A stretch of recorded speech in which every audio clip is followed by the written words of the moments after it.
본문 말씀을 통해서 형제를 비판하지 말라입니다.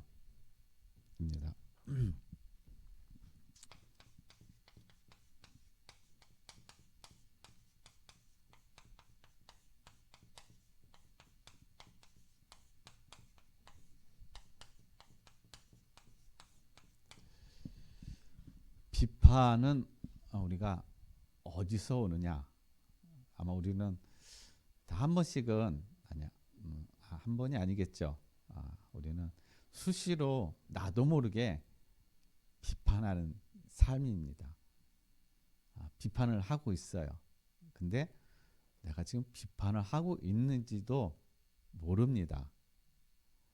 왜냐하면 우리의 삶이 그 습관 속에, 그 체질 속에 있다 보니까 남을 비판하고 정죄하는 것들이 그냥 아주 익숙해져 있어요. 그리고 당연하게 그것이 우리가 그냥 삶으로 다 되어 있다라는 것입니다. 근데 오늘 본문에서는 형제를 비판하지 말라라고 얘기를 하고 있어요. 그러니까 비판하는 삶. 그러면 왜 비판하지 말라고 그럴까? 이 비판의 이 원인 그리고 비판이 어디서부터 출발했느냐, 우리가 그것을 분명하게 알아야 됩니다. 비판은요, 어디서부터 출발했느냐? 사단인 거예요. 사단으로부터 모든 비판이 시작이 되어진 것입니다. 즉 사단은 어떤 존재냐? 거짓말하는 존재예요. 또 사단은 죽이는 자라는 것이에요. 그래서 로마서 8장 44절 말씀을 보게 되면은 사단은 처음부터 살인한 자요, 진리가 그 속에 없고 그러므로 진리에 서지 못하고 그는 거짓말하는 자다라고 얘기하고 있어요. 즉 거짓말하고 죽인다라는 얘기는요, 우리가 사단은 최초로다가 이 가인이 아벨 동생을 죽이는 그 사건이 일어난 것입니다. 그러니까 실질적인 사건, 살인 사건이 일어난 것이죠. 근데 우리는 지금 사단에게 거짓에 속아가지고 눈에 보이는 상대방의 그 연약한 부분, 나와 맞지 않는 거, 내 성질을 건드리는 거, 이런 것들 때문에, 그리고 내 기준에 안 맞는 것 때문에 상대방을 비판하고 또 상대방을 정죄하고 판단하게 돼 있다는 것입니다. 그러니까 이 모든 것들이 바로 이 사단에게 속아서, 그래서 그 사람의 영혼을, 그 사람의 마음과 생각을 죽이는 거예요. 그러니까 비판은 한마디로 얘기해서 상대방을 죽이는 겁니다. 보이지 않는 살인이라는 것이죠. 사람 육신에 죽이는 것만 살인이 아니라 진짜 살인은요, 이 비판에서 시작된다는 거예요.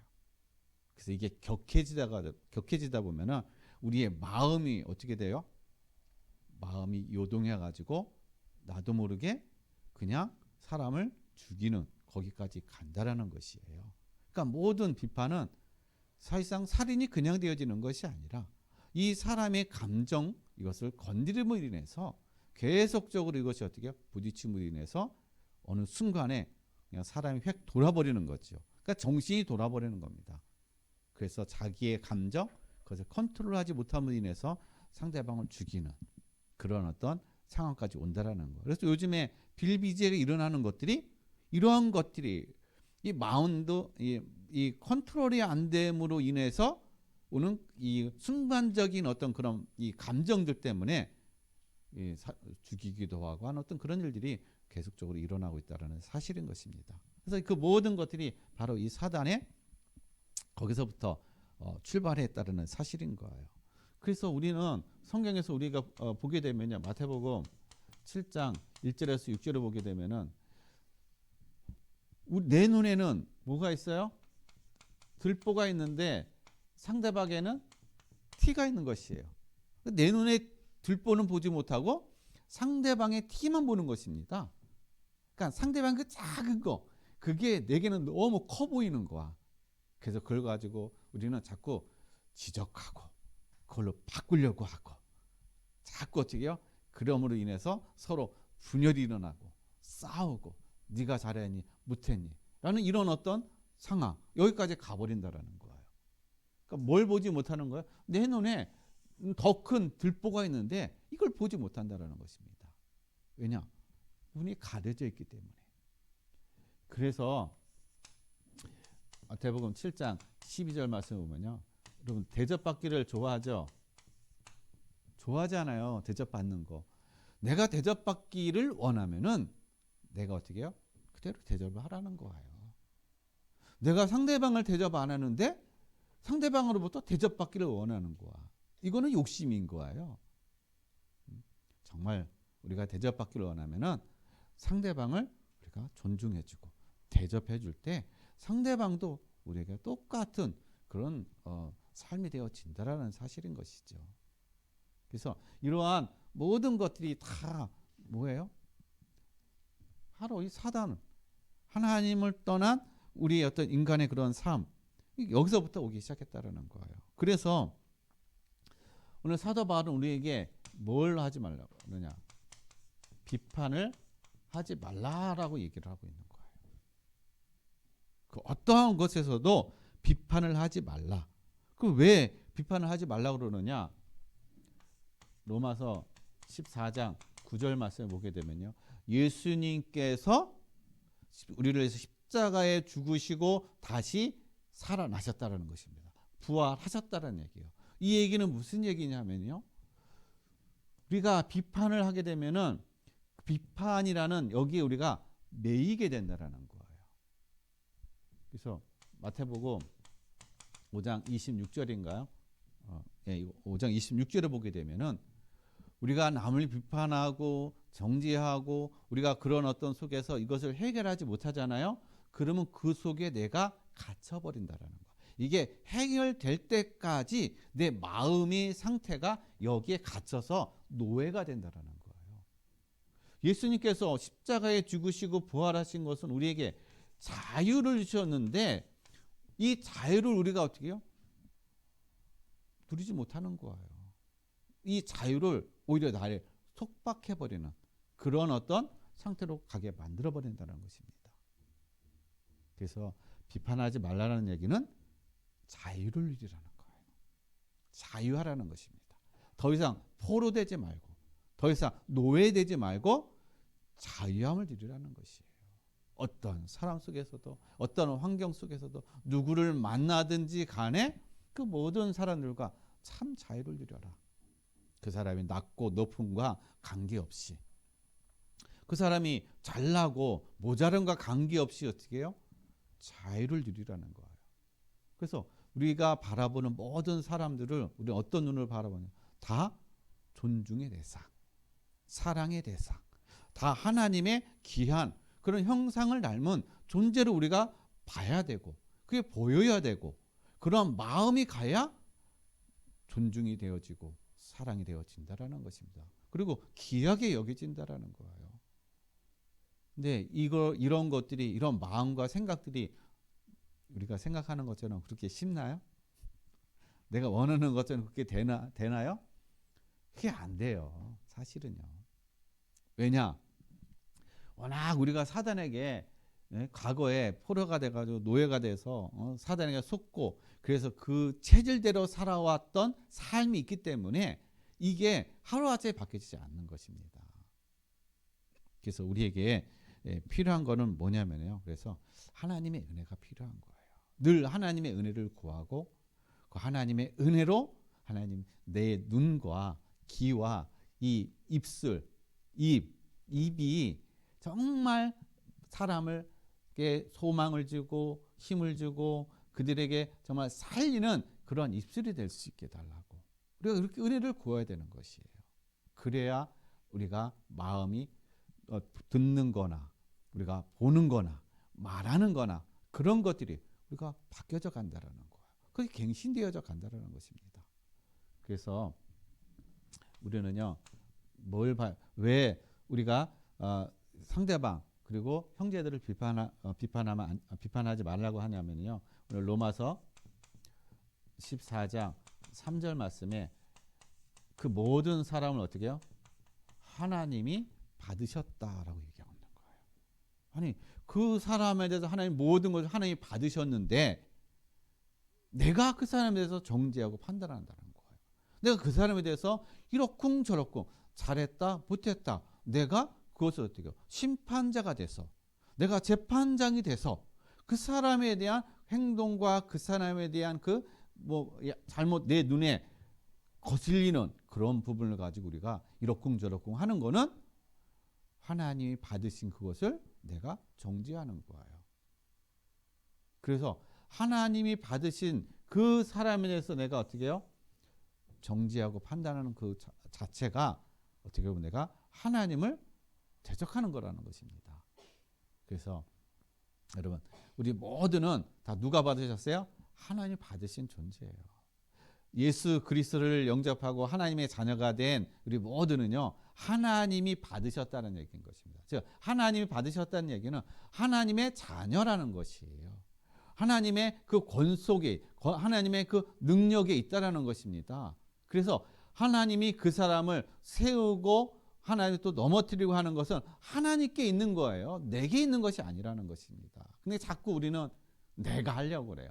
내가 세우려고 하고 내가 그를 넘어뜨리려고 하고 내가 뭔가 계속 고치려고 하고 그게 되나요? 안 돼요. 부부간에도 안 되잖아요. 또 부모가 또 자녀를 가지고 그렇게 되나요? 자녀가 어렸을 때는 되겠죠. 힘으로. 그러나 자녀가 성장하면 안 됩니다. 오히려 대적하죠. 부모를.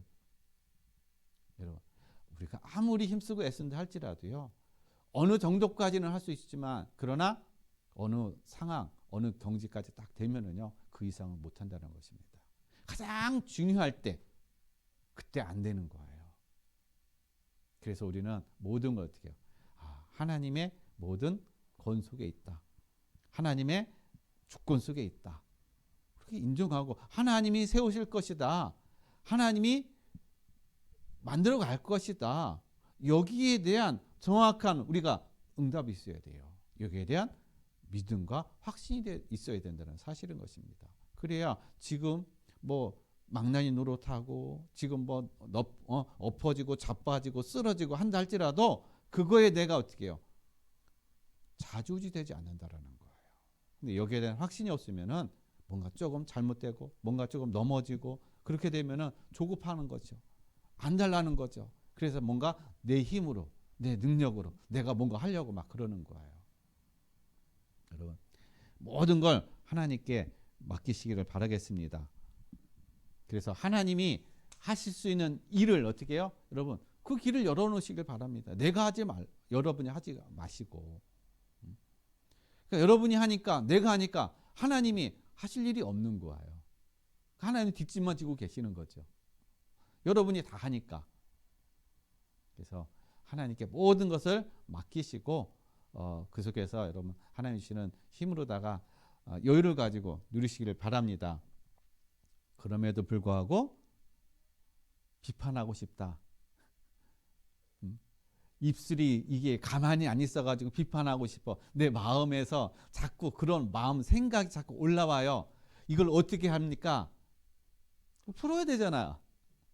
그래서 로마서 14장 12절 말씀에 우리의 그 모든 것들을 형제에게 하지 말고 누구에게요? 하나님께 직고하라라고 얘기하고 있는 거예요. 비판하고 싶은 내용, 사람을 정죄하고 판단하고 원망하고 하고 싶은 그런 내용이 있으면 그런 저기 하고 있으면은 상대방이 하지 말고 하나님께 하라는 거예요. 하나님께. 그러면 하나님께 하면은 죄가 안 되어지고 또 하나님께 하게 되면 하나님이 내 마음에 거기에 대한 또 답을 주시고 평안함을 주시고 하는 어떤 그런 은혜를 주신다는 겁니다. 그래서 여러분 지금부터 모든 거 어떻게 해요? 이 사단으로부터 오는 그 모든 것들을 다 누구에게요? 하나님께 다 직구하시길 바랍니다. 하나님께 다 구하시길 바랍니다. 사람에게 하지 마시고. 그래서 우리 모든 성도님들이 정말 모든 삶 속에 이제 비판을 하는 삶이 아니라 살리는 삶이 되시길 바랍니다. 왜 형제를 비판하지 말라고 그래요? 이유는 딱 하나인 것입니다. 살려야 되기 때문에. 살리라고 하나님 비판하지 말라고 한 거예요. 저와 여러분은 다 살리는 자입니다. 죽이는 자 아니에요. 세상은 죽이는 겁니다. 사단은 죽이는 거예요. 그러나 하나님의 자녀들은 다 살리는 자입니다. 살리는 자의 그런 응답과 축복을 누리시기를 바랍니다. 그러면 우리가 살리는 자로서 어떤 축복을 누려야 되느냐? 첫 번째요. 복음의 축복을 찾으라는 것입니다. 복음의 축복. 자, 로마서 1장 16절에 보면 내가 복음을 부끄러워하지 아니하노니 이 복음을 믿는 자에게는 하나님의 능력이 됨이라 라고 얘기하고 있어요. 복음을 부끄러워하지 않는다. 여러분 복음 때문에 여러분 수모를 당하고 복음 때문에 여러분 고난을 당하고 복음 때문에 여러분 모함을 당하는 어떤 그런 일들이 있었습니까? 예수님과 바울은요 복음 때문에 많은 수모와 고난과 핍박과 그 모든 걸 당했어요. 복음 때문에. 근데 사실은요 이 핍박을 당한 것이 복음을 위해서라는 것입니다. 중요한 것은요 복음 때문에가 아니라 복음을 위해서 핍박과 수모와 고난과 그 모든 것을 당한 거예요. 마찬가지로 이 복음을 위해서는요 우리에게 뭐가요? 이것이 내게 부끄러워하지 않아야 된다는 것이에요. 예수님은 많은 부끄러움의 그런 따귀도 맞으셨죠. 침뱉음을 당하셨죠. 그리고 조롱을 당하셨죠. 그리고 높은 데 십자가에서 있으시면서 많은 어떤 사람들이 쳐다보고 저주하는 어떤 그러한 모든 하나님의 아들임에서도 불구하고 그런 일을 당하셨다는 것입니다. 그런데 그것을 어떻게 해요? 부끄러워하지 아니하셨다는 거예요. 왜요? 복음을 위한 것이기 때문에. 그것이 복음의 능력이기 때문에. 그것이 살리는 일이기 때문에 그렇다는 것입니다. 그래서 복음은요. 그래서 살리는 거라는 거예요. 그래서 우리가 당해야 될 그 모든 고난, 수모 그것을 예수 그리스도께서 어떻게 해요? 다 당하셨다라는 거예요. 왜요? 왜 당하셨느냐? 인간은요. 로마서 3장 10절과 23절에 세상에는 의인이 하나도 없다라는 거예요. 즉 하나님을 떠난 사람은요. 인간은 의인이 하나도 없어요. 모든 사람을 하나님을 알지도 못하고 하나님을 만날 수도 없고 다 죄 가운데 있다라는 것이에요. 즉 멸망 가운데 있다라는 얘기인 것입니다.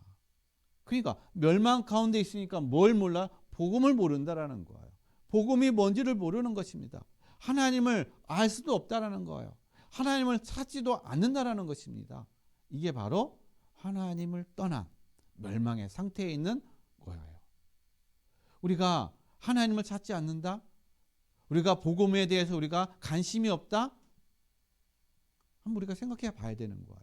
정말 내 안에 하나님의 영으로 하나님의 영이 내 안에 계시는가? 우리가 생각해 봐야 된다는 것입니다. 내가 하나님의 영이 내 안에 계시고 나를 인도하고 계시면은 나는 복음에 대한 관심을 갖게 되고 하나님에 대해서 어떻게 해요? 생각하고 관심을 갖는다라는 거예요. 왜냐? 이 멸망의 소리를 건져 주셨기 때문에. 사망 가운데 소리를 어떻게 해요? 건져 주셨기 때문에 그렇다는 사실인 것입니다. 그래서 세상을 보세요. 세상에 많은 사람들이 하나님을 찾나요? 복음을 위해서 복음을 그들이 어떻게 해요? 찾나요? 안 찾아요. 복음을 안 듣습니다. 하나님을 찾지도 않습니다. 왜냐? 멸망 가운데 있기 때문에. 사망 가운데 있기 때문에 그렇다는 거예요. 그래서 그들에게 빛이 들어가야 되는 거예요. 하나님의 생명의 빛이. 복음이 들어가야 된다는 것입니다. 그래서 하나님 우리를 부르시고 우리를 세우신 이유는 거기에 복음을 전하고 빛을 비추라고 하나님이 우리를 구원하시고 우리에게 빛을 주시고 생명을 주셨다는 사실인 거예요. 그래서 때로는 복음 때문에 우리가 수모를 당할 수도 있습니다. 복음 때문에 또 때로는 모함을 당할 수도 있습니다. 여러분 그런 거에 여러분 개의치 마시고 그런 거에 여러분 너무 눌리지 마시고 당당하게 정말 이 복음을 누리시는 우리 모든 성도님의 삶이 되시기를 바랍니다. 그래서 모든 인류가요 이 가운데 있는 하나님을 알지도 못하고 하나님을 찾지도 못하는 우리에게 로마서 5장 8절 말씀 보게 되면은 하나님이 어떻게 해요? 누구를? 아들 예수 그리스도를 보내심으로 말미암아 우리가 아직 죄인되었을 때 하나님께서 우리를 위하여 그리스도께서 죽으심으로 하나님께서 우리에 대한 자기의 사랑을 확증하셨느니라. 즉 하나님의 사랑을 어디서요? 십자가에서 그것을 우리에게 보여주셨다라는 것입니다. 하나님도 알지 못하고 죄 가운데 멸망 가운데 있는 우리였지만은 그러나 하나님의 사랑이 하나님의 은혜가 우리를 거기에서 건져 주셨다라는 거예요. 이 복음이 그래서 어떻게 해요? 우리에게 축복이라는 것입니다. 복음을 깨닫는 거, 복음이 내가 들려지는 거, 복음이 믿어지는 거, 그래서 이것이 축복이라는 거예요. 이 사실을 아는 사람은요. 그래서 그때부터 내 개인의 인생의 저주 문제가 다 끝났다라는 거예요. 그리고 그동안 우리가 종교 생활을 했었죠. 종교의 저주에서 다 끝났다라는 것입니다. 그리고 우리가 당하는 시대의 그 모든 재앙과 저주에서 다 해결될 줄도 믿습니다. 복음은 우리의 근본 문제를 완전히 어떻게 해요? 끝내주시고 해방해 주시고 우리에게 참 자유를 주신 하나님의 능력이라는 사실인 것이에요. 그래서 우리는 이 축복을 받았다는 것이에요. 그리고 이 축복 속에 있다라는 것입니다. 그러면 복음에는 뭐가 있습니까? 그래서 복음에 능력이 있다라는 거예요. 여러분 복음의 능력을 우리 모두 성도님이 찾아 누리시기를 바라겠습니다. 어떤 능력이 있나요? 이제는 전에는 마귀의 자녀였어요. 그러니까 마귀의 자녀니까 행복도 없죠. 평안함도 없죠. 하는 것들마다 되는 듯 하지만은 나중에 가서 다 무너지는 인생이 된 것입니다. 그러나 이제는 로마서 8장 12절에서 17절에 보면 하나님 우리를 누구로요? 양자로 삼으셨다라고 얘기하고 있어요. 양자. 우리를 양자가 되게 하신 거예요. 마귀의 자녀에서 하나님의 자녀로 양자로 삼으셨어요. 양자로 삼은 것만 끝나는 것이 아니라 우리에게 뭐까지도요? 상속자로 세우셨다라는 거예요. 상속자로. 이 복음에 능력이 있다라는 것입니다. 이것이 하나님과 원수되었던 우리가 이제는 하나님의 양자가 되었다는 것이에요. 그리고 또 우리가 이 땅에서 살아가면서 로마서 8장 31절에서 39절에 보면요. 우리에게 일어나는 많은 문제들이 있습니다.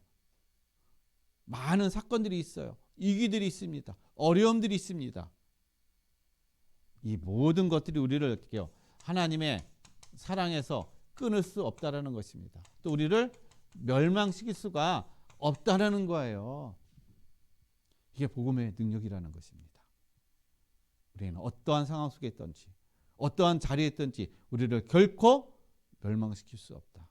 아무리 노예로 팔려가고 아무리 포로로 끌려가고 아무리 사자 굴속에 들어간다 할지라도 그 어떠한 것도요 우리를 멸망시킬 수 없고 망하게 할 수 없는 그러한 자리, 그러한 존재, 그러한 신분, 그러한 복음의 능력 안에 있다라는 것입니다. 그래서 두려워하지 마시고 염려하지 마시고 근심하지 마시고 하나님이 저와 여러분에게 주시는 그 신분, 그 권세, 그 자리를 어떻게 해요? 은혜로 감사로 여러분 누리시기를 바랍니다. 그래서 내게 있는 모든 환경과 문제가 나를 넘어뜨리는 것이 아니라 이것이 하나님의 축복이요 하나님의 능력을 체험하는 하나님의 은혜라는 사실을 여러분 누리시기를 바랍니다. 그 관점과 그 생각을 어떻게 해요? 바뀌시길 바랍니다. 우리의 신앙은 생각이 바뀌는 거예요. 관점이 바뀌는 것입니다. 어떻게 해요? 하나님을 만나기 전에 그저 육신적인 관점과 육신적인 생각으로 가졌던 우리의 생각과 우리의 관점이 이제 영적인 생각으로 바뀌는 것입니다. 영적인 관점으로 바뀌는 거예요. 하나님 중심, 하나님의 주권과 하나님의 계획 속에 있는 그것으로 바뀌어가는 것, 그게 바로 우리의 신앙이라는 것이에요. 그것이 바로 우리에게 있는 복음의 능력이라는 사실인 것입니다. 그래서 저와 여러분의 발걸음은 이제요, 로마서 10장 10절에서 15절에 있는 말씀처럼 하나님이 우리의 발걸음을 아름답게 보신다라고 얘기하고 있어요. 하나님이 우리를 왜 현장으로 보냅니까? 하나님이 우리를 만남 속으로 인도하십니까? 왜 하나님이 세상 속으로 우리를 있게 하셨습니까? 거기에 복음을 전해야 되기 때문에 이 아름다운 소식, 복된 소식, 이 복음의 능력된 이 소식을 전해야 되기 때문에 그래서 우리의 발걸음, 우리가 연약해 보이고 없는 것처럼 보이고 정말 이 아무런 능력이 없는 것처럼 보이지만 그러나 이 복음을 들고 이 복음을 위해서 가는 그 발걸음은 아름다운 발걸음이다라는 것입니다. 여러분 때문에 여러분의 가정에 사는 것이고 여러분 때문에 지역이 사는 것이고 여러분 때문에 여러분의 그 산업과 또 그 직장이 사는 그런 하나님의 축복과 하나님의 능력을 누리는 그런 증인이라는 거예요. 전도자라는 사실인 것입니다. 여기에 대한 그 자부심과 여기에 대한 확신과 여기에 대한 하나님의 은혜와 힘을 누리는 우리 모든 성도님들의 삶이 되시길 바랍니다. 그래서 살려야 되기 때문에 어떻게 해요? 그래서 비판하지 말라는 것입니다. 어떻게 비판하면서 그 사람을 살릴 수가 있겠어요? 죽이는 것이죠. 그래서 여러분 비판이 아니라 우리는 분별하는 거예요. 분별. 살리는 쪽으로 우리는 선택을 하는 것입니다. 그러면 이 복음의 능력을 우리가 깨닫고 체험하게 되면요. 그때 우리에게 오는 것이 참 헌신의 이유를 아는 것이죠. 내가 왜 헌신해야 되는가? 그 이유를 아는 것입니다. 우리가 아무 생각 없이 이유 없이 헌신하는 것은 그건 헌신이 아닌 거예요. 분명한 이유, 언약 안에서 우리가 붙잡고 되어지는 그 헌신이 참된 헌신이라는 사실인 것입니다. 그 헌신이 또한 어떻게 해요? 지속되어지는 거예요. 사람이 알아주고 알아주건 안 알아주건 상관없이 어떻게 해요? 내가 기쁨과 감사함으로 누려지는 되어지는 그 헌신이 참된 헌신이라는 것입니다. 그리고 그 헌신이야말로 또 많은 사람을 살리는 그런 역사가 일어난다라는 것이죠.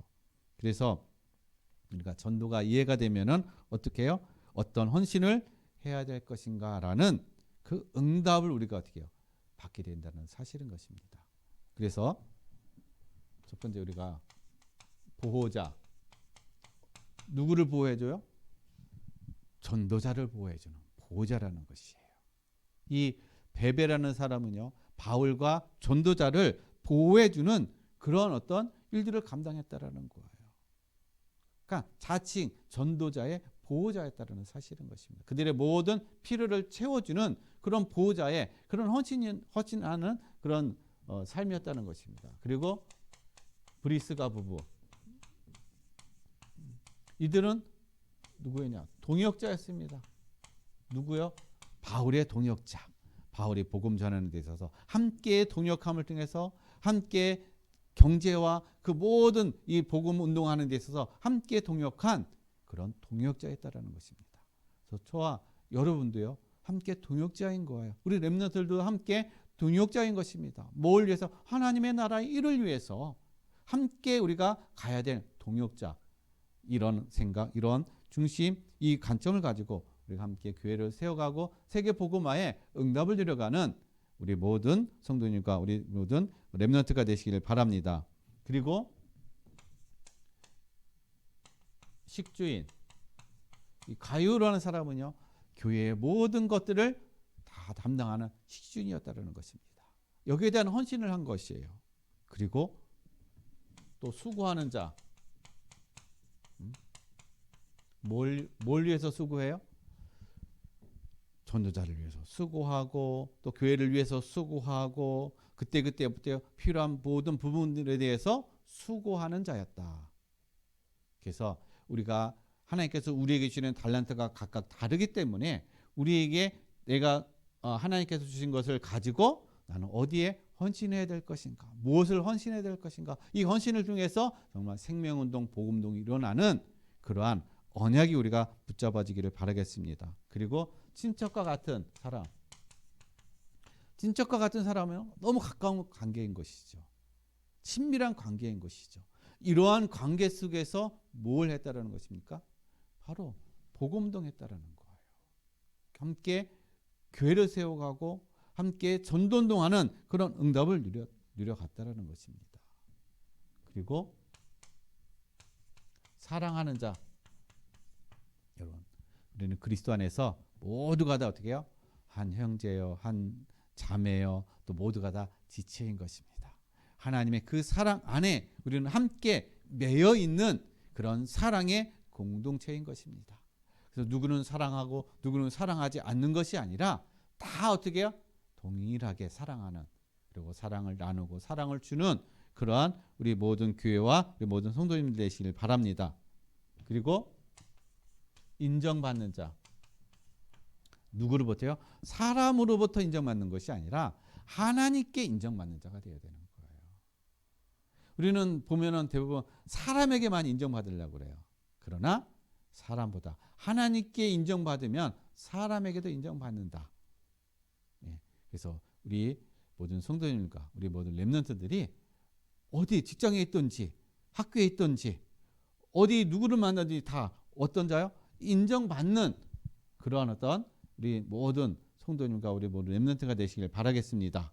그래서 어디든지 늘 필요한 사람, 늘 있어야 될 사람, 그런 존재로 또 누리시고 그런 증인으로 세워져 가시기를 예수님의 이름으로 간절히 축원드리겠습니다. 그러면 결론을 말씀드립니다. 이 모든 응답을 누리기 위해서는 우리가 뭐가 필요하냐? 그릇을 준비해야 된다. 그릇. 어떤 그릇이요? 내 마음의 그릇, 영적인 그릇, 내 생각의 그릇. 이것이 어떻게 해요? 우리가 준비가 되어야 돼요. 그래야 그 그릇에 어떻게 해요? 담겨진다는 것입니다. 그럼 어떤 그릇을 준비해야 되느냐? 로마서 14장 1절 말씀 보게 되면 여러분, 연약한 자의 의견도 어떻게 해요? 존중해 줄 수 있는 거. 틀린 사람들의 말도 어떻게 내가 존중해 줄 수 있는 거.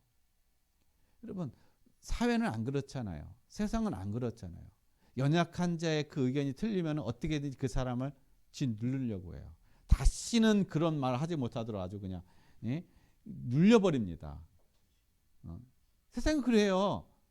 그러나 우리는 어떻게 해요? 아무리 틀렸어도 그 사람을 존중할 수 있는 그 우리의 마음의 상태. 그 사람도 성장하는 과정인 것이에요. 우리가 그런 관점, 그런 우리의 눈으로 봐줘야 된다는 것입니다. 그리고 로마서 14장 2절에서 4절 말씀 보게 되면요. 여러분, 우리는 다 뭐가 달라요? 견해들이 다 달랍니다. 생각들이 다 달라요. 목표는, 우리 목적은 하나인 것입니다. 뭐요? 목적은 전도와 선교인 거예요. 세계 복음화를 이뤄가는 것이 우리의 목표입니다. 목적인 것입니다. 우리 인생, 우리의 삶이. 그래서 세계 복음화를 이뤄가기 위한 우리의 가정 속에는요, 방법은 다 각각 다를 수가 있는 거예요. 방법이 다 똑같지는 않다는 것입니다. 다 다른다는 거예요. 그냥 달란트를 하나님이 다 다르게 주셨기 때문에. 그 관점을 우리가 어떻게 해요? 다른 사람들의 그 방법과 그것까지도 우리가 다 수용할 수 있어야 된다는 거죠. 용납할 수 있어야 되는 거야. 이건 아니야. 내 것만 해. 내 것만 진짜야. 이거는 독불장군이라는 거예요. 그래서 모두를 수용할 수 있는 우리 모든 성도님들이 되시기를 바라겠습니다. 그리고 로마서 14장 4절에서 6절에 인정해 줄 수 있는 것, 어떠한 의견도 어떠한 사건, 오늘 본문 말씀 보게 되면요, 뭘 가지고 계속 이제 말이 나오냐, 먹는 거, 그리고 날에 대해서 어떤 날을 중요하게 여기고 어떤 날은 좀 중요하지 여기지 않는. 그러니까 사람마다 다 다른 거예요. 이걸 먹어야 되냐 말아야 되냐, 이 날을 지켜야 되냐 말아야 되냐, 다 똑같은 날이고 다 먹어도 된다는 것입니다. 또 먹지 않는 것은 않는 사람은 먹는 사람에 대해서 비판할 수 없고, 또 먹는 사람은 먹지 않는 사람에 대해서 어떻게 해요? 비판하지 말라라는 거예요. 모든 날이 다 어떻게 해요? 주의 날이라는 것입니다. 어떤 특별한 날만 주의 날이 아니라 모든 날이 다 주의 날이라는 사실인 것입니다. 하나님께서 우리에게 복음을 주신 것은 모두를 살리기 위해서 그렇다는 것이죠. 그래서 우리가 어떻게 해요? 모든 사람들의 그런 것들을 인정해 줄 수 있고 그런 삶이 되어야 되겠습니다. 그 다음에 로마서 14장 9절에서 10절인가요? 7절에서 9절. 예. 여러분, 혼자 되는 고립, 혼자서는 살 수가 없다. 고립되어서는 살 수가 없다. 우리가 복음을 누린다는 얘기는 모든 사람과 함께 가는 걸 얘기하는 거예요. 혼자서는 우리는 절대 살 수가 없어요. 인간은 사회적 동물이라고 얘기를 합니다. 근데 사람들은 지금 혼자 고립되어 있는 사람들이 많아요. 혼자 생각과 환경과 거기에 고립되어 있습니다. 그러다 보니까는 관계가 안 되어지는 것이죠. 그러다 보니까 사회생활도 안 됩니다. 그러다가 어느 날 갑자기 사라지는 거예요. 왜냐? 고립되어 있기 때문에. 그래서 고립은 절대로 살 수가 없습니다. 신앙도 마찬가지라는 거예요. 신앙도 고립은 어떻게 해요? 살 수가 없어요. 나 혼자 신앙생활을 나 혼자 성장할 수가 없는 것입니다. 신앙생활은 같이 해야 성장하는 거예요. 같이 하면서 부딪힐 때 성장하는 것입니다. 부딪히면서 뭐가 되어져? 깨어져요. 뭐가요? 내 자아가 깨어지는 것입니다. 내 것이 깨어지는 거예요. 내 생각이 무너지고 깨어지는 것입니다. 그러면서 새롭게 하나님의 말씀과 하나님의 생각과 하나님의 은혜로 어떻게 해요? 내 하나님의 형상의 그런 것으로 우리가 자꾸 새롭게 세워져 가고 만들어져 가는 그런 응답을 누려 간다라는 것입니다. 그래서 함께하는 우리 모두가 되시길 바랍니다. 그 다음에 로마서 14장 10절에서 12절 말씀. 우리는 다 어디 앞에 있어요? 하나님의 심판대 아래 있다. 그렇기 때문에 뭐 하지 말라? 비판하지 말라. 내가 남을 비판해서 네가 심판자가 된 것처럼 나도 똑같이 어떻게 해요? 하나님의 심판대 앞에 있는 그런 존재이기 때문에 심판하지 말라는 거예요. 그러니까 이 생각, 이 어떤 이런 생각을 가지고 이런 마음을 가지고 우리 모든 성도님들이 이제는 형제를 비판하는 것이 아니라 그 모든 걸 하나님께 직구함을 통해서 이제 살리는 자의 그런 응답과 축복을 이루어 가시기를 예수 그리스도의 이름으로 간절히 축원드리겠습니다. 기도합니다. 하나님 아버지 감사드립니다. 지금까지 우리가 알지 못하게 하나님 많은 사람들을 비판하고 했던 우리의 그 옛 체질들이 이제 살리는 생각과 살리는 삶이 되게 하여 주시옵소서. 감사함을 드리며 거룩하신 예수 그리스도 이름으로 기도드렸습니다. 아멘.